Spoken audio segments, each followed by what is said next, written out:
दोस्तों, आज हम क्या पढ़ रहे हैं वो आपको दिखाने वाले हैं। आज जैसी ग्रंथावली मैं पढ़ रहा हूँ और इस जैसी ग्रंथावली पर मैंने कुछ नोट्स भी बनाए हुए हैं, तो ये नोट्स मैं आपके साथ शेयर करना चाहता हूँ और देखते हैं कि इस पूरे नोट्स में आपको क्या मिलता है। सूफ़ी सिद्धांत के बारे में और सूफ़ी काव्य के बारे में कौन सी जानकारियाँ आचार्य रामचंद्र शुक्ल जी ने लिखी हुई हैं, वो सारे इस वीडियो में आपको मिलेंगे। तो बने रहिए और देखिए क्या फैक्ट हैं। फिर मिलते हैं। दोस्तों, आज का हमारा विषय है सूफ़ी काव्य, जिसमें हम प्रेम मार्गी धारा के कवियों के बारे में और उनके प्रमुख मतों के बारे में जानेंगे। तो आइए देखते हैं कि इस धारा का परिचय क्या है। सूफ़ी काव्य धारा का अगर परिचय देखें तो पहले ये ध्यान रखना होगा कि आचार्य रामचंद्र शुक्ल जी ने अपने हिंदी साहित्य का इतिहास में निर्गुण काव्य धारा का जो उल्लेख किया, एक धारा सगुण काव्य धारा, दूसरी निर्गुण। निर्गुण के भी उन्होंने दो स्वरूप बताए, ज्ञानाश्रयी धारा और प्रेम मार्गी धारा। इसी प्रेम मार्गी धारा में सूफ़ी पद्धति है, यानी ये प्रेम मार्गी धारा सूफ़ी पद्धति के अनुसार है। अब देखते हैं कि दोनों धाराओं में मुख्य बात क्या है, फिर हम सूफ़ी मत के बारे में जानेंगे। पहली धारा, शुक्ल जी ने कहा कि निर्गुण मत के उन संत महात्माओं की है जिनका जोर खंडन मंडन जाति पाति का विरोध तार्किक रूप से करना होता था। अब ये ध्यान रखना है कि शुक्ल जी ने इनकी रचनाओं को साहित्यिक कोटि का नहीं माना है। जो कबीर, रैदास और अन्य जो संत महात्मा टाइप के जो लोग थे, जो निर्गुण मत का प्रचार कर रहे थे, जाति पाति और समाज के बाह्य आडंबरों का खंडन कर रहे थे, उनकी रचनाओं को आचार्य शुक्ल जी कहते हैं कि ये साहित्यिक श्रेणी में नहीं गिनी जा सकती।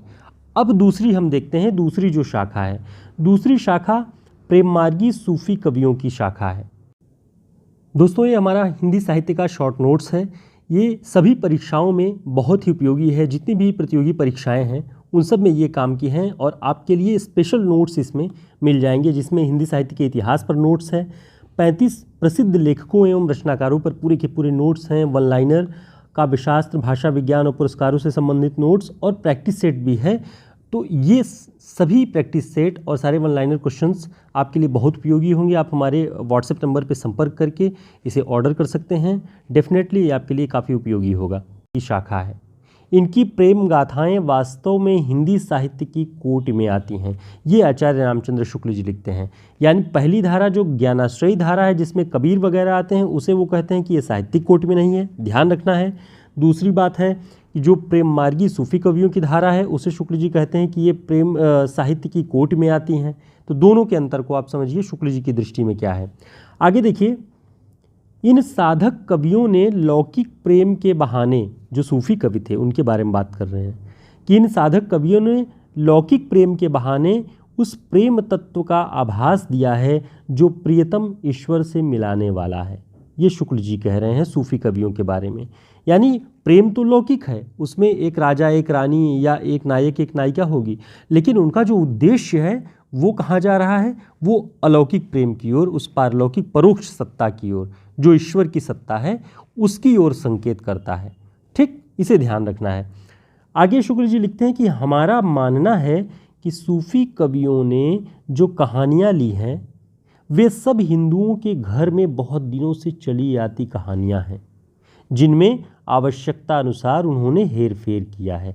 यानी जिन कहानियों को आधार बनाया सूफ़ी कवियों ने अपनी प्रेम गाथाओं का, वे कहानियाँ बहुत नई नहीं थी। वे सदियों से हिंदुओं के घर में, हिंदू घरों में ये कहानियाँ सुनी सुनाई जाती रही थी और उसी में कुछ कुछ चीज़ें कल्पना के आधार पर, कुछ इतिहास के आधार पर जोड़ तोड़ करके नई कहानियाँ सूफियों ने रखी। लेकिन इनका उद्देश्य व्यापक था, प्रेम का प्रसार करना, चाहे वो ईश्वर के प्रति हो, चाहे वो मानवता के प्रति हो। ठीक, आगे देखते हैं सूफी मत का भारतीय संदर्भ में महत्व क्या है। सूफी मत का दिनकर जी की पुस्तक संस्कृति के 4 अध्याय में लिखा है कि मुस्लिम सूफी संतों में हिंदुओं के प्रति शत्रुता का भाव नहीं दिखाई पड़ता। वे हिंदू और मुसलमान दोनों को एक नए धर्म में दीक्षित करना चाहते थे, जो आत्मा का धर्म था, जो सच्ची मानवता का धर्म था। यानी एक और हिंदुओं का धर्म पाखंड और आडंबरों से ढका हुआ था, दूसरी तरफ इस्लाम धर्म में भी ऐसी ही बातें दिखाई पड़ रही थी। इसलिए सूफियों ने आत्मा का धर्म जो सच्ची मानवता की ओर लेके जाए, ऐसे धर्म में दीक्षित करना। और वो हिंदू और मुसलमान दोनों को इस धर्म में दीक्षित करना चाहते थे जो मानवता की ओर जाता हो। तो ये मानवता का धर्म था सूफी मत, इसे ध्यान रखिएगा। आगे हम देखते हैं कि नामवर जी ने भी कुछ महत्वपूर्ण बातें कही हुई हैं सूफी धर्म के बारे में, जिससे आप सूफी मत को और अच्छे से समझ पाएंगे और बहुत आसान शब्दों में। नामवर सिंह ने सूफीवाद का जो सार तत्व है उसे प्रेम माना है। उन्होंने कहा कि सूफीवाद का सार तत्व प्रेम है, इसमें और बहुत ज़्यादा आपको सोचने की ज़रूरत नहीं है कि क्या है सूफी मत। प्रेम को ध्यान रखिए कि प्रेम ही सार तत्व है और यह निर्विवाद रूप से सत्य भी है। अब लिखते हैं नामवर सिंह कि प्रेम में पागल हो जाना और दीवानापन सूफियों की देन है। यानी जो प्रेम में पागल होने की स्थिति है, दीवाना होने की स्थिति है, ये सूफियों की देन है। दीन दुखियों की चिंता भी सूफियों के काव्य के केंद्र में है। ऐसा नहीं है कि दीन दुखियों के जीवन से उन्होंने अपनी आंखें मोड़ी हुई थी। दीन दुखियों के लिए ही उन्होंने ज़्यादातर काव्य लिखे प्रेम कथाओं के साथ साथ।